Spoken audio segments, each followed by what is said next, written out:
Como integrante número uno es la introducción, contexto histórico y postura.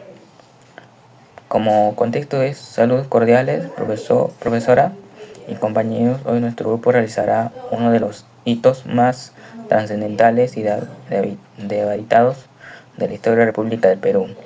La reforma agraria promulgada el 24 de junio de 1969 bajo la ley número 17.716 por el gobierno revolucionario de las Fuerzas Armadas liderado por el general Juan Velasco Alvarado.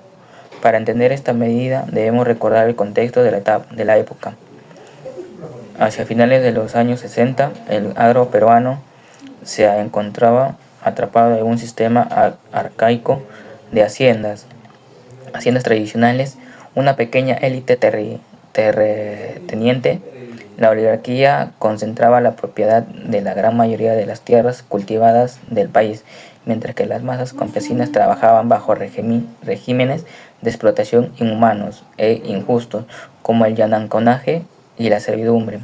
Bajo la célebre consigna campesino, el patrón ya no comerá más de tu pobreza. El régimen velasquista inició la expropiación forzosa de estas grandes propiedades rurales. Respecto a la pregunta de si este proceso fue beneficioso, nuestro grupo sostiene una postura clara. Consideramos que la reforma agraria no fue beneficiosa en su balance global, si bien constituyó un acto legítimo de justicia social que devolvió la dignidad al sector campesino. Su implementación política autoritaria y su profundo fracaso económico desencadenaron consecuencias perjudiciales que desestabilizaron el país a largo plazo. A continuación, mis compañeros profundizarán en los tres frentes clave de este análisis. Desde una perspectiva política, el principal logro de la reforma agraria fue el quiebre definitivo del poder de la oligarquía terrateniente. Esta élite tradicional había controlado los hilos económicos y políticos del Perú desde el siglo XIX. Al arrebatarle sus bases del poder, es decir, las tierras de gobierno militar, reconfiguró de manera irreversible la estructura de gobernabilidad del país. Sin embargo, el beneficio político se desvaneció rápidamente debido a la naturaleza autoritaria del régimen. El Estado no otorgó una verdadera autonomía ni prioridad individual a los campesinos, sino que centralizó la administración del campo bajo control vertical de la dictadura. Para evitar cualquier disendia o brote de protestantes autónomas, se creó el SINAMOS, Sistema Nacional de Apoyo a la Movilización Social, un aparato estatal encargado de intervenir, vigilar y manipular políticamente las organizaciones de trabajadores rurales. Por otra parte, la expropiación se gestionó mediante las llamadas bonos de la deuda agraria, papeles con los que el Estado permitió indemnizar a los antiguos propietarios. Esos bonos jamás fueron pagados adecuadamente debido a las crisis económicas posteriores, heredando al Estado peruano una gigantesca deuda histórica y un severo conflicto legal y financiero que se prolongó por décadas. Por estas razones, concluimos que políticamente la reforma no fue beneficiosa, ya que sustituyó el yugo de los hacendados por un control estatal autoritario e ineficiente.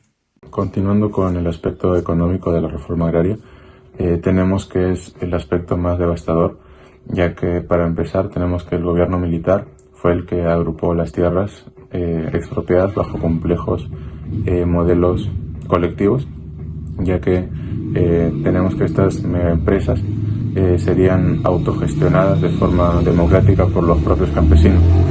Pero en la práctica este diseño colectivo fue un fracaso, ya que los campesinos, a pesar de conocer el trabajo en el campo, no contaban con las capacitaciones ni tampoco sabían administrar de la forma financiera estas empresas. A esto sumando también que el Estado los abandonó, se puede decir, ya que no proporcionó la tecnología moderna ni tampoco algunos créditos accesibles. Como resultado tenemos que la productividad del campo peruano experimentó lo que sería un colapso, ya que antes de esto el Perú exportaba grandes volúmenes de azúcar como algodón, y este cambio fue algo muy devastador para lo que es la economía del Perú. Para finalizar, abordaremos el impacto social, que representa la dimensión más humana y rescatable de este proceso.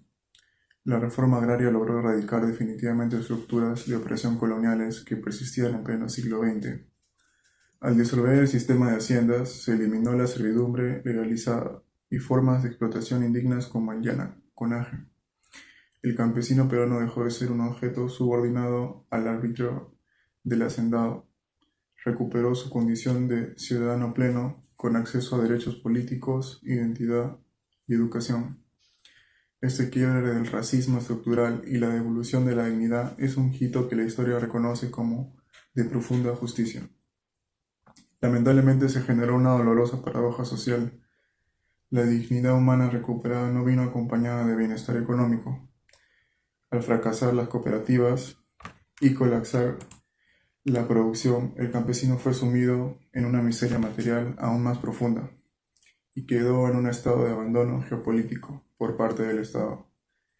Esta vulnerabilidad extrema y la falta de oportunidades en el campo crearon trágicamente las condiciones de exclusión que años más tarde capitalizarían los movimientos terroristas en la década de los 80. Bueno, en conclusión, la reforma agraria de Juan Velasco Alvarado representa una de las lecciones más importantes del Perú contemporáneo. Fue una medida de justicia social absolutamente necesaria en sus intenciones, pero ejecutada de la peor manera posible. Demostró históricamente que para transformar un país no basta con declarar el reparto de los recursos, sin libertad económica, planificación técnica, capacitación real y sostenibilidad financiera. El remedio puede terminar siendo tan dañino como la enfermedad. Muchas gracias por su atención.